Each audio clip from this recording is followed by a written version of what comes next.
A gente volta para o noticiário aqui do Brasil e agora nós vamos falar de uma nova fonte de problema e também de divergências dentro da Suprema Corte Brasileira, dentro do STF. Na abertura da sessão de hoje do Supremo, o presidente Edson Fachin, ele fez um discurso e acabou tocando num tema que chamou a atenção do noticiário essa semana. Ele disse o seguinte, que a apuração de crimes deve se concentrar mais nas condutas investigadas, jamais na atividade jornalística legítima. E ele ressaltou que a jurisprudência do tribunal sobre o assunto é clara.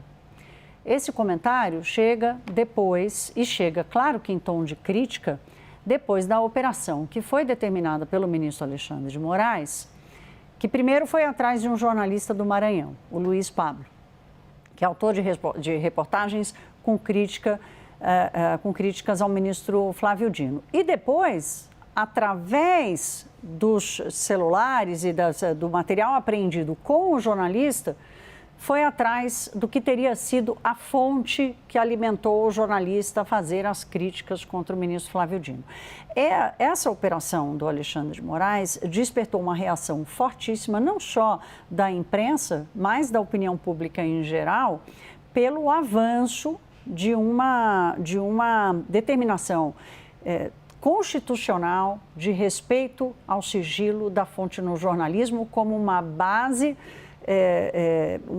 um fundamento completamente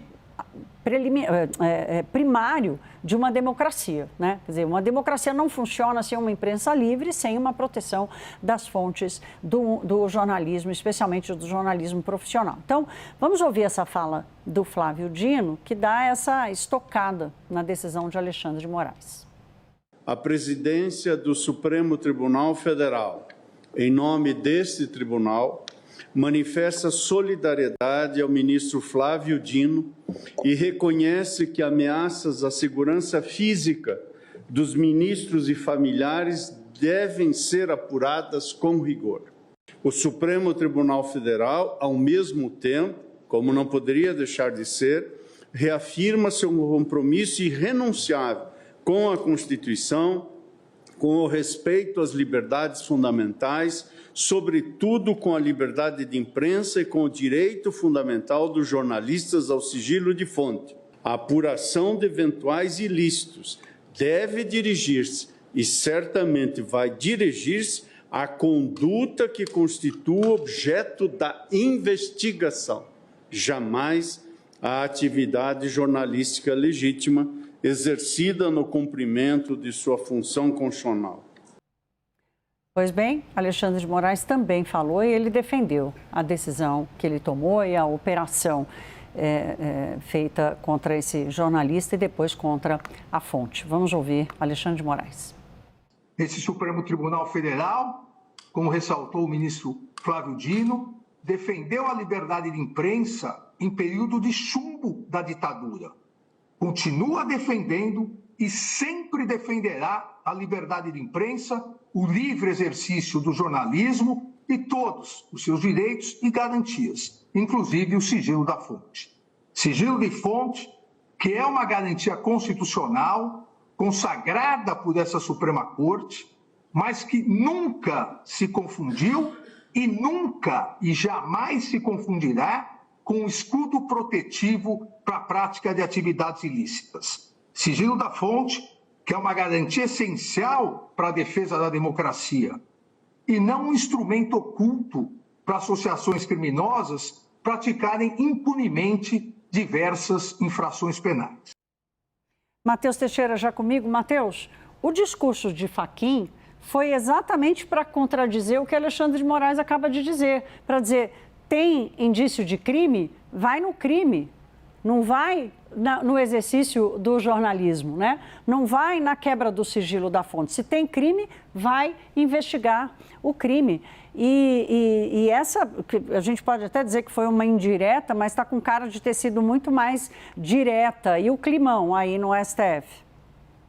Climão, Thaís, esse termo é bem usado nesse caso, porque de fato ali a gente viu os dois dando discursos na contramão um do outro. E não só isso, ali o ministro Edson Fachin também afirmou que irá adotar as providências cabíveis para que o caso seja julgado pelo colegiado.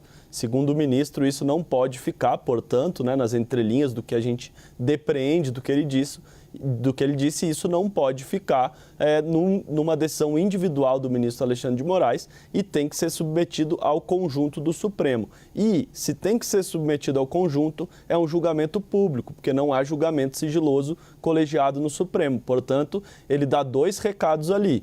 De um lado, ele afirma que não pode ser uma atuação individual do ministro Alexandre de Moraes, que ele tem que submeter suas decisões, neste caso, ao conjunto do Supremo.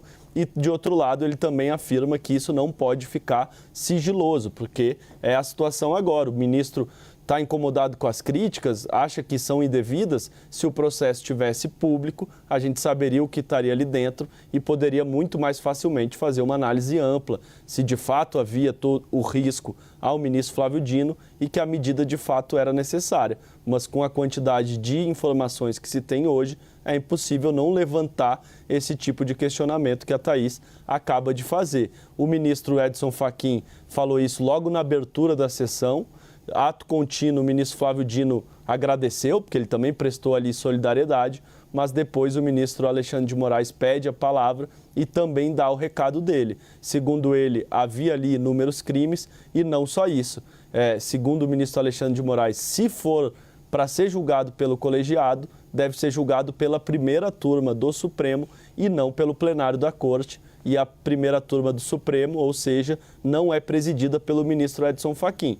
Portanto, o ministro Edson Fachin afirma que vai adotar as medidas cabíveis, mas não há juridicamente essa medida cabível que o presidente pode tomar, porque ele é mais um entre os 11. Ele coordena os trabalhos, mas ele não é mais poderoso que os colegas.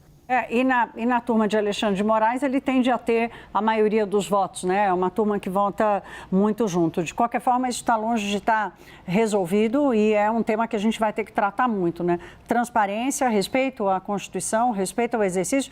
Não adianta achar ou justificar dizendo que o jornalista não é bom, que o jornalista é blogueiro, que o jornalista teria recebido dinheiro e tal, porque não é sobre isso, né? A gente está falando sobre o preceito constitucional. Agora, Matheus, você continua comigo aqui. Olha, saiu agora há pouco o plano de governo de Flávio Bolsonaro. Com o registro da sua candidatura, o plano também foi publicado. Há poucos dias, o plano de governo do presidente Lula também já tinha sido divulgado. E o Matheus vai fazer agora para a gente uma comparação de como as duas campanhas tratam o Supremo Tribunal Federal, Matheus.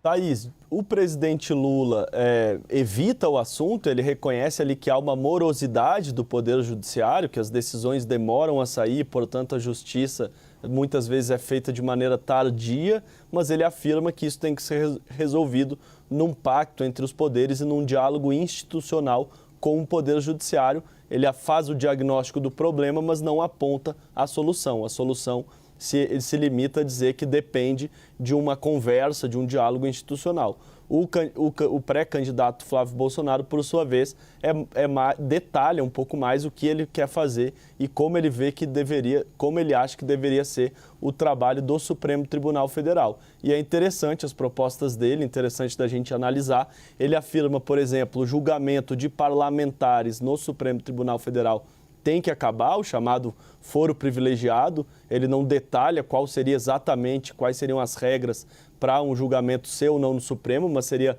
muito mais restrito a análise de casos criminais que envolvem parlamentares e pessoas com foro no STF. E outro ponto interessante que ele menciona também, porque é muito debatido hoje já dentro do Supremo, é restringir quem pode acionar o Supremo em ações constitucionais.